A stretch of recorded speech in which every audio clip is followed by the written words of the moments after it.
예수 그리스도의 이름으로 기도합니다. 아멘. 우리는 2주 전에 남전도에 헌신 예배를 드렸습니다. 그래서 특별한 마음을 가지고자 로마서의 말씀을 또 대했습니다. 그리고 또 제가 그 선교사 훈련이 너무 바쁜 관계로 또 원로 목사님에게 지난주에 설교를 부탁을 드렸습니다. 그래서 목사님께서 시편의 말씀을 또 은혜 가운데 전하여 주셨습니다. 오늘은 그동안 계속해서 느헤미야서의 말씀을 보던 것들이 2주간 중단되었었는데 다시 느헤미야서의 말씀을 통해서 하나님의 은혜를 나누고자 합니다. 우리가 하나님의 은혜를 나누고 또 하나님께서는 우리에게 은혜를 주는 그 방법이 있고 또 규례가 있는데 그것에 대해서 한번 생각해 보면 하나님께서는 여러 가지 모양, 여러 가지 방법으로 우리에게 은혜를 주십니다.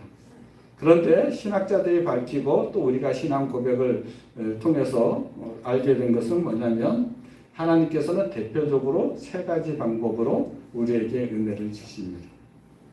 그것은 어디에 잘 나와 있냐면 웨스트민스터 소요리 문답 88번에 잘 나와 있습니다.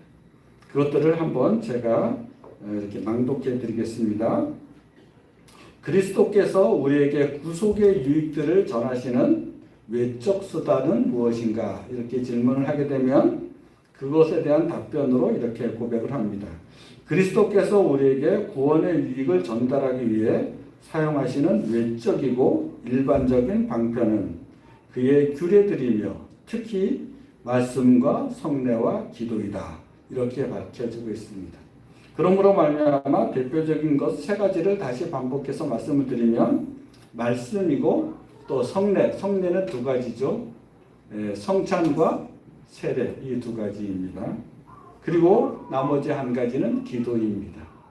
이것을 통해서 하나님께서 우리에게 은혜를 베푸시고자 하는 방법들을 은혜를 베풀어 주십니다. 오늘 본문에 나온 것처럼 실제로는 규례들 그런 것들도 다 포함되는데 이 세 가지가 이렇게 중요하게 됩니다. 그러므로 은혜를 사모하는 사람, 하나님께 큰 유익을 받고자 하는 사람은 이 세 가지에 힘써야 됩니다.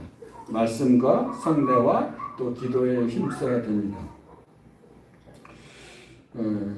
우리 교회로 보게 되면 새벽 기도회가 없잖아요. 그렇기 때문에 여러분들은 이렇게 은혜를 받는 그 기도가 굉장히 중요한데 우리 교회는 지금 하지 않고 있으니까 여러분들은 어떻게 이 기도를 통해서 만회와 또 유익을 받아야 될까요? 그것은 우리가 앞서 살펴본 것처럼 느헤미야를 본받으면 됩니다. 어떤 일들이 일어났을 때 그것에 의해서 금식도 하고 또 그 일을 위해서 기도도 하는 일들을 감당하게 되죠. 그리고 또 그 순간순간마다 중요한 계기가 있잖아요. 왕이 자기에게 소원을 물었을 때 그 왕 앞에서 기도하잖아요. 눈 뜨고 기도하는 것이죠. 그러므로 말미암아 한편으로 우리는 하나님이 우리에게 은혜를 주시는 그 기도를 어떻게 해야 하냐면 느헤미야처럼 기도해야 됩니다. 중요할 때 기도해야 되죠. 그리고 시시각각 기도하죠. 눈 뜨고 기도하죠. 그래서 하나님의 응답을 받고 그 응답대로 대답하고 또 응답대로 판단하고 응답대로 결정하고 그것을 통해서 계속해서 은혜를 받게 되는 것입니다. 또 한편으로는 그 성례가 은혜를 받는 수단이죠. 그러니까 세례를 통해서 여러분들은 은혜를 받았을 것입니다. 그것은 신앙생활에서 단 한 번밖에 없는 것이죠. 그 다음에 성만찬이 있죠. 만찬이 있는데 이제 교회에서 부활절 때 이렇게 만찬을 하게 되죠.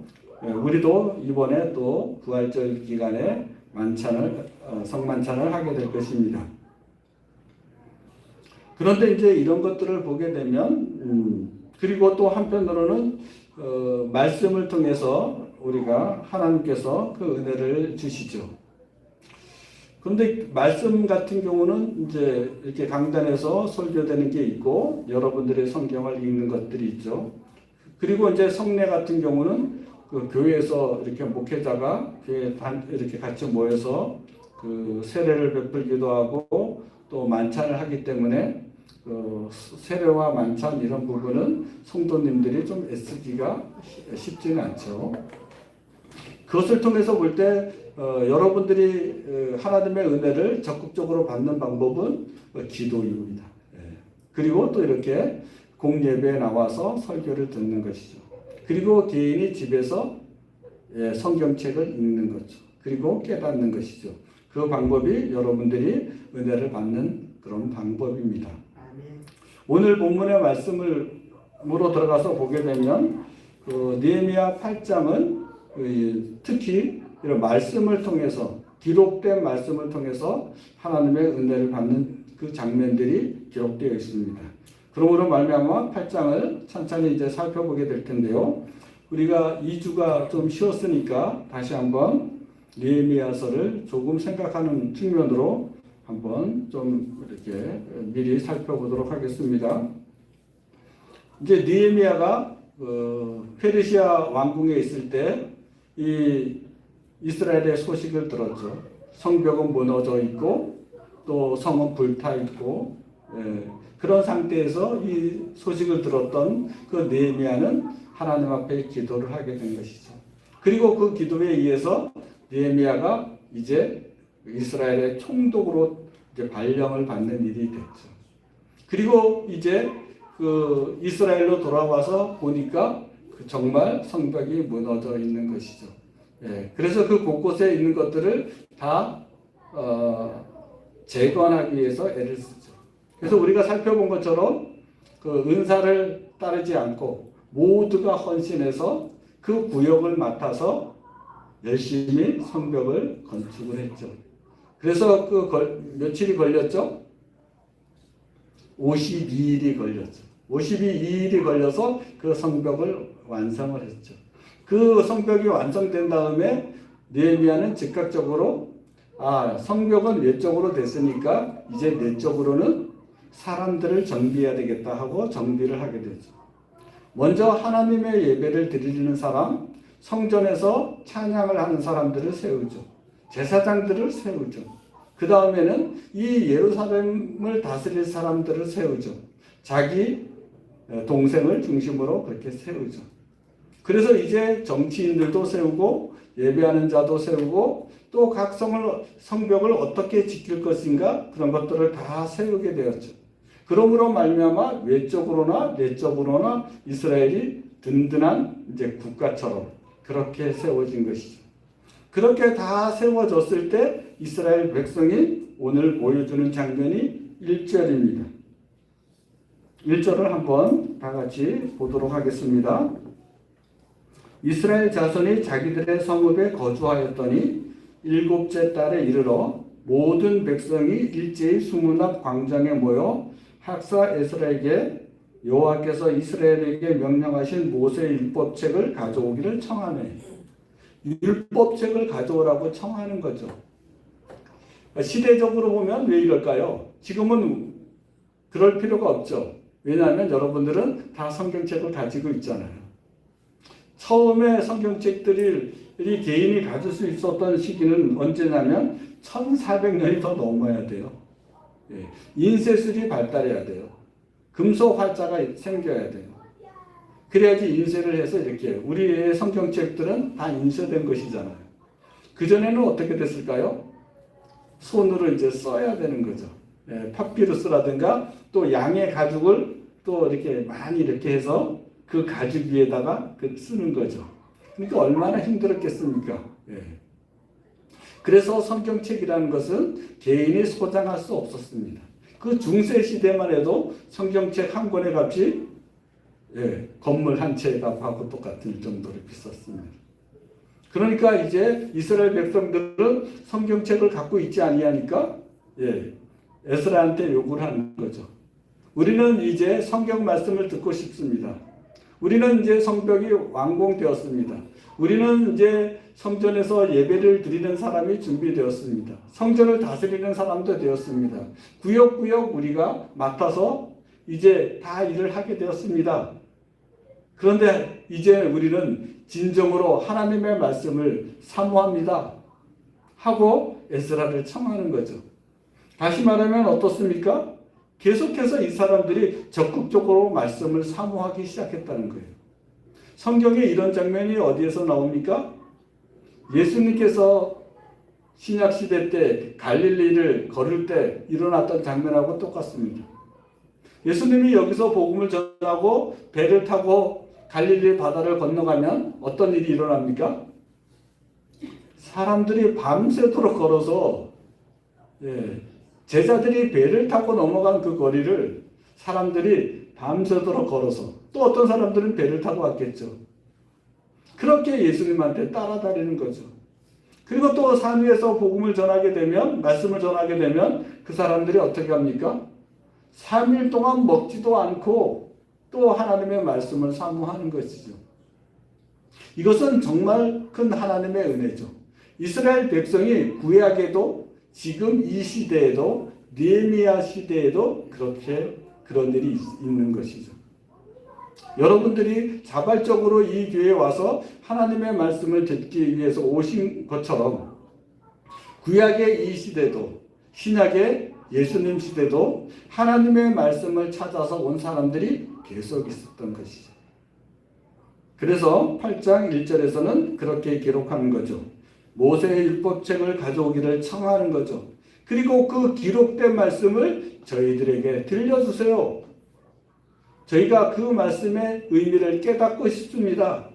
그리고 그 말씀의 의미를 깨달은 다음에는 저희가 실천하겠습니다 하는 마음으로 다 모인 것이죠. 그래서 에스라는 이제 그 사람들에게 하나님의 말씀을 들려주고자 하는 것이죠. 2절과 3절을 한번 보게 되면 이제 말씀을 쭉 읽어주면 알아들을 만한 사람, 설명을 해주면 알아들을 만한 사람들이 다 모여 있는 거죠. 그리고 그 말씀을 언제부터 언제까지 전달해 주나요? 오늘 본문에 보게 되면 2, 3절에 보게 되면 새벽부터 정오까지, 아침부터 정오까지가 아니라 새벽부터 정오까지 계속해서 하나님의 말씀을 낭독하죠. 이스라엘의 지금도 이스라엘의 그 경건한 학교에서는 모든 일반적인 학교에서는 어떻게 하냐면 오전에는 다 성경만 가르쳐요. 그리고 오후에 뭐 물리, 화학, 과학, 수학 이런 것들을 가르치는 거죠. 그럼에도 불구하고 그들은 오전 내내 성경만을 공부해도 정말 가장 뛰어난 나라가 되어 있습니다. 아무튼 그때 당시에도 이 느헤미야 당시에도 그렇게 사람들이 말씀을 사모해서 다 모였죠. 새벽부터. 그런데 그 사람들을 향해서 새벽부터 정오까지 계속해서 말씀을 가르치고 있습니다. 4절에 보게 되면 학사 에스라와 동력하는 사람들이 기록되어 있습니다. 오른쪽에는 6명이 기록되어 있고 왼쪽에는 7명이 그렇게 서서 에스라와 나란히 서서 이제 동력하고 있는 모습을 보여주고 있습니다. 5절에서 8절을 보게 되면 여기서 계속 본문이 나오죠. 5절에서 8절을 보게 되면 하나님의 말씀이 백성에게 어떻게 전달되어 있는지를 그렇게 보여주고 있습니다. 5절에 보게 되면 사람들이 하나님의 말씀을 받을 때 하나님의 말씀을 존중하는 모습이 보죠. 그 말씀을 할 때 일어서죠. 그리고 하나님의 말씀이 들려지면 아멘 하면 그렇게 화답하죠.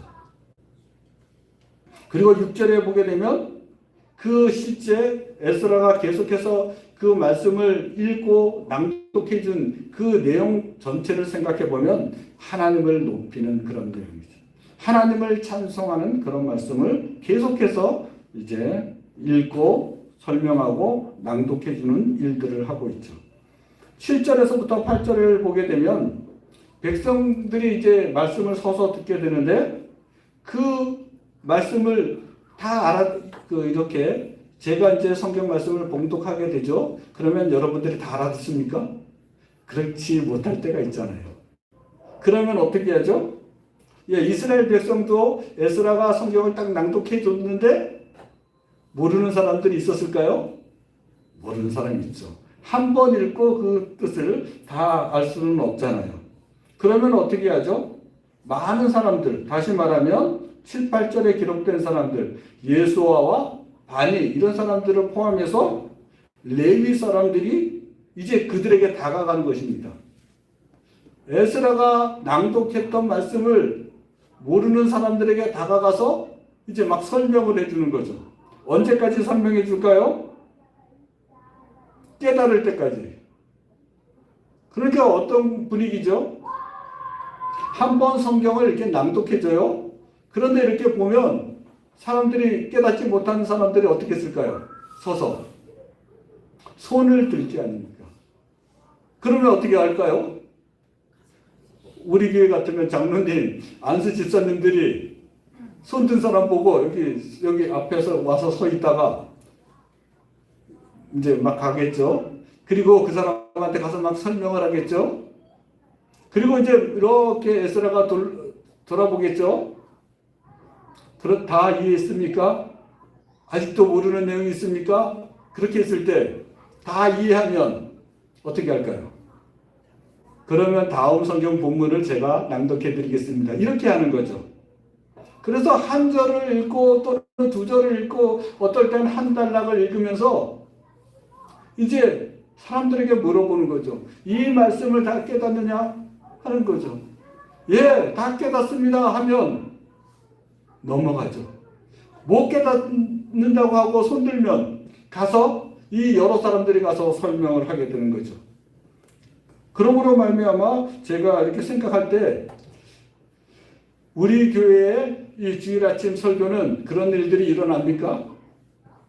좀 그렇게 일어나지 않죠. 일방적으로 제가 딱 눈빛을 보고 이해하지 못할 것 같으면 약간 좀 천천히 하기도 하고 더 설명하기도 하려고 그렇게 애쓸 뿐이죠.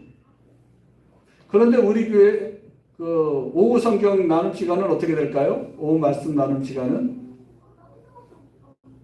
예, 두 팀으로 나눠서 예, 한번 이 본문을 같이 요약해 보세요.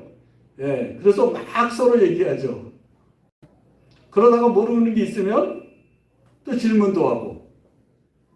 마치 오늘 에스라가 이스라엘 백성들 앞에서 성경을 낭독하고 모르는 부분이 있으면 서로 막 얘기하고 또 요약하고 이것이 맞는지 저것이 맞는지 예, 토론하고 그리고 이제 맞다고 생각이 되면 에스라한테 말하고 에스라가 듣고 그 정말 해석 잘했다 하면 칭찬하고 그리고 그렇게 깨달은 바를 실천하십시오 하고 잘 못 깨달았으면 어떻게 하죠? 다시 설명하고 그런 일이 언제부터 언제까지요? 새벽부터 정오까지 12시까지 계속해서 일어나는 것입니다. 그래서 사람들이 어떻게 되죠? 다 깨달으면서 넘어가는 거죠. 성경을. 본문 한 번, 한 절 한 절 그렇게 그런 일들을 하게 되는 거죠. 그렇게 하다 해서 깨닫게 된 과정을 거친 이스라엘 백성들이 어떤 모습을 보일까요? 구절과 같은 모습을 보이죠. 구절을 한번 다 같이 읽어볼까요? 시작. 총독의회와 제사장 중 박사 에스라와 백성을 가르치는 유일 사람들이 모든 백성에게 이르기를 오늘은 너희 하나님 여호와의 절기이니 슬퍼하지 말며 울지 말라 하고. 눈물에는 참 여러 가지가 있더라고요. 어떨 때는 기뻐서 울고 어떨 때는 슬퍼서 울고 많은 경우가 있잖아요. 오늘 그 이스라엘 백성이 눈물을 흘린 눈물은 어떤 의미를 담고 있을까요? 한편으로는 하나님 편에 하나님이 명령하신 율법을 잘 지켰을까요? 못 지켰을까요? 그 못 지킨 것을 깨달았을까요? 그렇게 깨달은 거죠. 그래서 회개의 눈물을 하는 거죠. 한편으로는 또 근심의 눈물을 하게 되는 거죠. 그래서 막 우는 거죠. 그런데 또 한편으로는 왜 그렇게 회개의 눈물을 흘릴까요? 깨달았으니까. 근데 깨닫게 되면 어떤 마음이 들죠? 감사한 마음이 들죠. 어떤 것을 깨닫게 된 거죠? 그럼에도 불구하고 죄를 짓고 그 말씀을 어김에도 불구하고 여전히 하나님께서 자기들을 사랑했다는 것을 깨닫게 되니까 또 감사의 눈물도 흘리죠. 그래서 이런 눈물을 누가 흘릴까 했더니 자식을 둔 부모, 자식을 둔 어머니가 이런 눈물을 많이 흘리는 것 같아요. 그것도 자식을 둔 나이 많으신 분이 이걸 많이 느끼는 것 같아요. 자식을 둔 나이 많고 부모가 안 계신 분이 이렇게 이런 얘기가 많은 것 같아요. 저희 어머니가 91세신데 지금 계속 이런 눈물을 흘리시더라고요. 그래, 내가 우리 어머니한테 잘못했어. 나의 어머니한테 잘못했어. 나는 자식만을 사랑할 수밖에 없었어. 아, 미안해. 그럼에도 그 부모가 감사해. 너도 그렇겠지. 무슨 말씀인지 알죠? 한편으로는 부모와 한편으로는 자식에게 끼어 있는 사람. 계속해서 잘못함에도 불구하고 여전히 사랑을 받고 또 그 사랑을 갚을 수 없는 그 처지에 있는 사람들이 이런 눈물을 흘리더라고요. 그러므로 말미암아 오늘 성경에 나오는 이 백성들의 눈물 안에는 뭐가 포함이 있을까요? 회개하는 마음, 죄송한 마음, 그리고 감사한 마음, 그리고 기쁜 마음, 이런 것들이 같이 포함되어 있을 것입니다. 그런데 하나님의 이 은혜를 깨닫고 나서 너무 많이 운 것 같아요. 하나님한테 그렇게 은혜를 갚지 못했구나 하고 너무 많이 운 것 같아요. 그래서 느헤미야와 에스라와 또 레위 사람들이 이 사람들을 말리고 있어요. 아, 울지 마라. 괜찮아. 나도 그랬어. 제가 그렇게 말하면 부모님과 그렇게 하더라고요. 제가 부모님을 정말 사랑하지 못하는 것 같아요. 은혜를 못 갚는 것 같아요. 그러면 부모가 나도 그랬어. 그러면서 나도 내 어머니에게 그렇게 하지 못했어. 그래서 이제 이 느헤미야와 에스라와 그리고 이제 레위 사람들이 가서 위로하는 거죠. 그래, 너희가 잘못한 것 알고 또 이렇게 근심하는데 그래, 그만 울어. 오늘은 주일이잖아. 이 사람들은 어떻죠? 오늘은 안식일이잖아. 하나님이 행복하라고 한 날이잖아. 하나님을 만나는 날이잖아. 하나님이 너희들을 기쁘게 하고자 하는 날이잖아. 하나님이 너희에게 은혜를 주는 날이잖아. 이제 그만 슬퍼해. 이렇게 하는 거죠. 그리고 뭐라 그러죠? 느헤미야가 10절에서 12절에 제안을 하게 되죠. 뭐라고 제안을 합니까? 기쁘려면 어떻게 해야 되죠? 여러분들 사람 만나서 어떻게 하죠? 기쁘려면 맛있는 걸 먹어야죠. 맛있는 걸 마셔야죠. 어떨 때는 노래도 불러야죠. 그렇기 때문에 느헤미야가 제안하죠. 너희 힘들 때는 단 것을 먹어야 돼. 그리고 고기를 먹어야 돼. 그리고 없는 사람은 그때 없어서 슬퍼할 수 있잖아요. 공짜로 주어야 돼. 그래서 공짜도 받고 잘 먹고 잘 마시고 흥겹게 돼야지 기쁘지 라고 느헤미야가 제안을 하죠. 그러면 온 백성이 어떻게 하죠? 그 말을 다 들어요. 그래서 이제 그 사람들이 집에 돌아가서 맛있는 고기, 그 다음에 달달한 것, 무화과 정말 달달하더라고요. 그런 거 다 가져와서 잔치를 벌이는 거예요. 정말 슬프지만 그럼에도 불구하고 지도자가 이제 슬픔을 이기고 하나님께 감사하면서 찬양을 하면서 잔치를 벌이자 하고 잔치를 벌이는 거죠. 그래서 어떻게 되냐면 새벽부터 정오까지는 무엇을 했어요?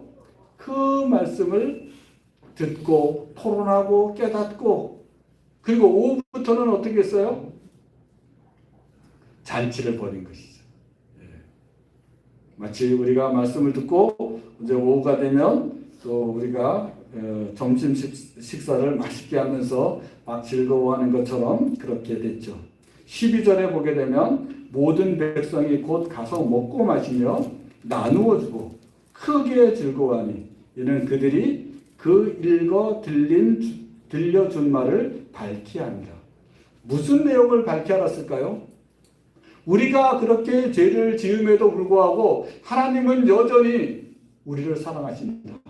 하나님은 이스라엘을 여전히 사랑하신다. 우리가 죄를 져서 눈물 흘리고 슬퍼할 때 여러분 한번 생각해 보십시오. 자식이 죄를 지으면 여러분들이 화가 나죠. 그런데 그 자식이 그 죄를 깨닫고 잘못했어요 엄마, 잘못했어요 아버지 하면 어떻게 될까요? 마음이 확 편하잖아요. 그런 일들이 지금 이스라엘 안에서 일어난 거예요. 그러면 내가 너희들에게 주는 은혜, 그걸 마음껏 누려야 되지 않겠니? 잘 먹고 잘 마시고 즐거워했으면 좋겠다 하는 말을 받아들인 거죠. 그래 여전히 하나님께서는 우리를 사랑하신다. 하나님께서는 우리가 즐거워하기를 원한다. 하나님께서는 우리가 기뻐하기를 원한다. 그것을 밝게 깨달은 다음에 그래요. 우리가 당신의 말을 듣겠습니다. 느헤미야, 당신의 말을 듣겠습니다. 하고 그 일들을 실행에 옮기죠. 그러므로 말미암아 오후부터는 이제 축복의 그 잔치를 이제 서로 베풀고 누리게 되는 거죠. 그리고 13절부터 18절까지는 이제 이 사람들이 성경을 읽다가 초막절에 대한 것들을 그 부분을 읽은 것이죠. 그리고 그 부분에 대해서 깨닫게 된 것이죠. 그래서 그 깨달은 것을 14절에 기록되어 있는데 이렇게 기록하고 있죠. 한번 다 같이 읽어볼까요? 시작. 율법에 기록된 바를 본즉 여호와께서 모세를 통하여 명령하시기를 이스라엘 자손은 일곱째 달 절기에 초막에서 거할지니라 하였고, 이 말씀을 본 거죠. 그러면 이 말씀이 어디에 나와 있죠? 레위기에 나와 있어요. 레위기 23장 33절에서 36절에 나와 있어요. 이 말씀을 보고 깨달은 거죠. 이렇게 여호와께서 모세에게 말씀하여 이르시되 이스라엘 자손에게 말하 이르라. 일곱째 달 15날은 초막절이니 여호와를 위하여 이래 동안 지킬 것이라. 이 말씀을 들은 거죠. 본 거죠. 첫날에는 성회로 모일지니 너희는 아무 노동도 하지 말지며 이래 동안에 너희는 여호와께 화제를 드릴 것이며 여덟째 날에도 너희는 성회로 모여 여호와께 화제를 드릴지니 이는 거룩한 대회라. 너희는 어떤 노동도 하지 말라. 이 말씀을 이제 에스라를 통해서 보게 된 거죠. 그리고 나서 이제 그러면 우리가 말씀대로 하자 이런 마음이 생긴 것이죠. 그래서 이제 15절부터 16절은 이들이 말씀대로 행하는 모습이 보입니다. 어떻게 하죠? 성경이 말씀한 대로 이제 초막을 짓기 시작하는 거예요. 초막을 짓기 위해서 산에 가서 나무 가지들을 이제 배워오는 거죠. 그리고 초막을 짓죠. 그런 일들을 이제 하는 것이 15절과 16절에 이제 나오게 되죠. 그리고 이렇게 초막절을 짓게 되면서 이 사람들이 이제 뿌듯하게 느끼는 거죠. 무엇이죠? 여호수아 때부터 그 당시까지 이스라엘 백성이 초막절을 제대로 안 지킨 거죠. 그런데 자기들은 어떻게 하고 있는 거죠? 이제 초막을 짓고 있고 7일 동안 지키는 거죠. 그리고 8일까지 지키는 거죠. 그러니까 어떻게 되죠? 자부심이 생긴 거죠. 그래서 이제 이 모든 사람들이 이제 기뻐하는 그 모습들이 기록되어 있습니다. 그런데 7일간을 보낸 후에 다시 그들에게 하루를 아무 노동도 하지 말라고 그렇게 성경이 기록되어 있습니다. 그렇다면 이것은 무엇일까요? 초막절은 일주일간입니다.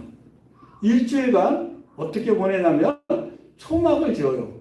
그리고 그 초막에서 일주일 동안 살아요. 그런데 한번 생각해 보세요. 그 초막을 한번 생각해 보세요. 근데 그 초막을 지을 때 잘 지을까요? 아니면 초막을 지었는데 하늘에 별이 보일까요? 성경에는 하늘에 보이도록 그렇게 지으라고 합니다. 다시 말하면 그 초막절은 무엇을 생각해야 되죠? 이스라엘 백성이 광야에서 생활하던 것들을 기억하는 거죠. 광야에서는 그렇게 초막으로 살았어요. 구름 기둥이 불기둥이 멈춰 있으면 그 초막을 지어서 그렇게 살다가 이제 그 구름 기둥이 움직이면 그 초막을 걷어서 또 다시 이동을 하는 거죠. 그리고 그 초막 사이로 하늘에 별이 보이죠. 그러면 한번 생각해 보세요. 이 초막절은 애굽에서 살 때 이스라엘 백성의 환경과 비교하면 어떨까요? 거기서는 종로로 됐잖아요. 노예로 살았잖아요. 자기 아들들을 나일강에 버려야 됐잖아요. 죽여야 됐잖아요. 그것과 비교하면 너무 좋은 거죠, 사실은. 자유가 있고 하늘에서 만나가 내리고 또 메추라기를 먹고 애굽과 비교하면 사실은 엄청난 삶이죠. 노동에 시달리다가 노동을 하지 않는 그런 삶을 살고 있습니다. 그런데 다시 한번 지금 가나안 땅에서 살고 있었잖아요. 이스라엘 백성이. 가나안 땅에서는 집에서 살잖아요. 집과 초막을 비교하면 어떻게 될까요? 너무 또 누추하죠. 예. 하늘에 별이 보이는데 그 집이 좋은 집이겠어요? 예. 일주일간만 살게 하는 건데. 그러므로 말미암아 초막은 어떻게 되죠? 과거 애굽을 생각하면 생각이 날 수밖에 없죠. 그리고 또 한편으로는 광야 생활이 기억이 날 수밖에 없죠. 그리고 현재 삶, 현재 누리고 있는 삶이 비교될 수밖에 없죠. 그래서 초막절은 과거의 노예와 그리고 하나님의 은혜를 누리던 광야와 현재 가나안 땅에서 누리고 있는 많은 풍족한 다양한 음식들, 그것들을 다 비교하고 생각할 수밖에 없는 게 초막절이죠. 다시 말하면 이스라엘의 과거, 현재가 다 생각나는 그게 초막절이죠. 다시 말하면 하나님께서 이스라엘 백성을 어떻게 구출하고 어떻게 인도하고 어떻게 해서 현재에 이르게 했는지 그리고 앞으로 어떻게 이끌 것인지 그것들이 다 생각나게 하는 것이 바로 초막절이죠. 만약에 우리가 그 초막절을 현대 교회에서 한다면 어떻게 구현하고 있을까요?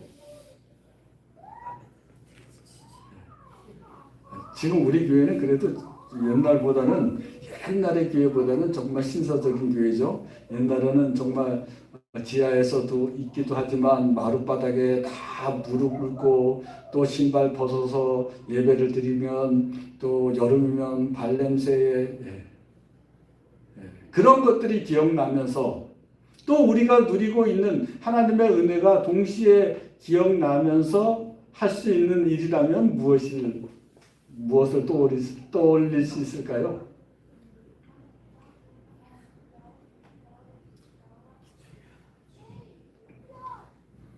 여러분들의 좋은 환경을 떠나서 좀 고생을 해야 되지 않을까요? 초막절이라면.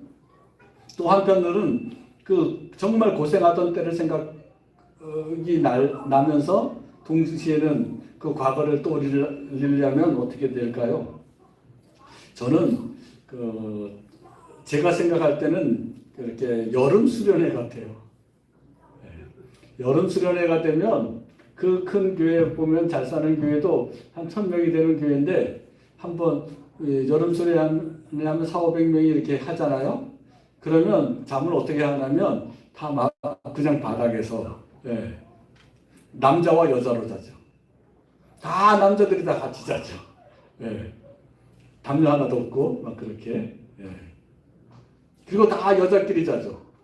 씻는 것은요 제대로 안 돼 있죠. 여름 수련회를 하면 그렇습니다. 그러면 뭐가 떠오르죠? 그렇게 예수님 전번에 믿었을 때 늘 금식하고 기도하고 또 다른 사람들한테 핍박받던 거, 직장에서 하던 거, 그런 것들이 다 생각나죠. 그래야 하나님께서 나를 그렇게 예수님 안 믿는 집에서 이끌어내서 그렇게 고생해서 그때 하나님께서 나에게 늘 구름 기둥과 불 기둥으로 인도하셔서 내가 그때 기뻤어. 내가 그렇게 금식을 했어도, 그렇게 사람들에게 멸시를 당했어도 주님께서 나에게 주시는 감동 때문에 그때는 행복했어. 그것도 기억나고. 그리고 지금 이렇게 집을 얻고 자식을 얻고 이렇게 우리 가정이 이렇게 됐어. 이것도 그런 것들이 어떻게 해야 기억나냐면, 과거의 어려운 삶을 한번 일주일간 생활해 보면 이제 그런 것들이 다 기억나는 거죠. 우리 교회는 지금 앞으로 그런 것들을 해봐야 될 것 같습니다. 어려운 여름 수련회 기대하십시오. 가정별로 더 좋은 집에 가서 자지 않고, 남자는 남자대로 다, 여자는 여자대로, 제대로 형편이 안 되는 데서, 어려운 데서 그런 생활을 하면 과거가 생각나고 하나님의 은혜가 생각날 것입니다. 그 일을 일주일간 하죠. 8일째는 무엇을 했을까요? 그리고 에스라는 그때 무엇을 했을까요? 18절에 보게 되면 그것들이 나와 있습니다. 에스라는 첫날부터 끝날까지 날마다 하나님의 율법책을 낭독하고 무리가 이래 동안 절기를 지키고 여덟째 날에 규례를 따라 성회를 열었느니라.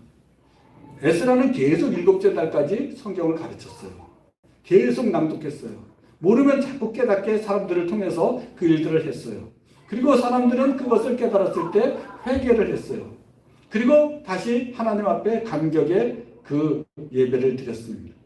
근데 8일째는 어떻게 했을까요? 이제 잠시 멈춰 하고, 그리고 그래서 7일과 8일은 7일간과 8일째는 완전히 달라요.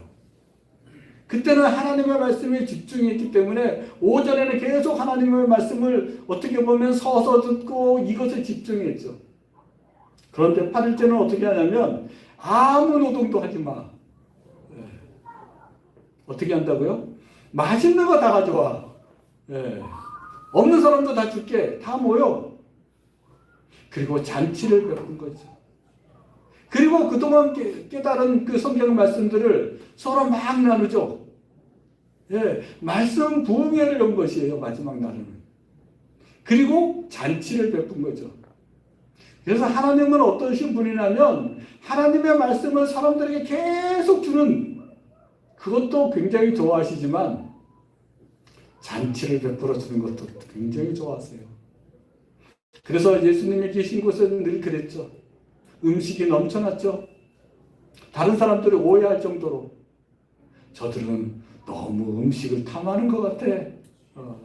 기도는 언제 해? 금식은 언제 해? 그런데 예수님의 그 공동체는 계속 하루 종일 말씀을 듣는 것 같지만 듣기도 하고 또 배우기도 하고 또 그 무리에게서 떨어져서 밤에 가면 그 밤에도 주님 낮에 베푼 그 비유의 말씀은 사실은 무슨 뜻이에요? 저 알지 못해요. 이렇게 하면 또 잘 설명해주고, 그리고 또 잔치를 베풀어서 물이 포도주가 되게 한 것처럼 그 즐거움을 만끽 했던 것이 예수님의 공동체죠. 오늘 느헤미야서 8장을 보게 되면 그렇게 하나님의 말씀을, 하나님의 은혜를 받는 그 도구는, 그 방법은 세 가지인데 말씀과 성례와 기도입니다. 그런데 그 중에서도 말씀의 부분에 대해서 오늘 이제 에스라를 중심으로 그렇게 은혜를 받는 장면을 기록하고 있습니다.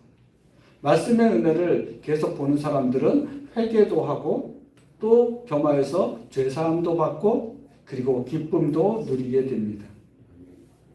그런 일들을 계속 계속 이제 누리게 되는데 이것의 출발점이 어디였을까요? 느헤미야가 혼자 애통하면서 울며 기도한 것이죠. 그리고 수시로 기도한 것이죠. 깨어서 기도한 거죠. 중요한 사건마다 눈을 뜨면서 기도한 것이죠. 그러므로 말미암아 여러분들은 이제 그런 삶을 살았으면 좋겠습니다.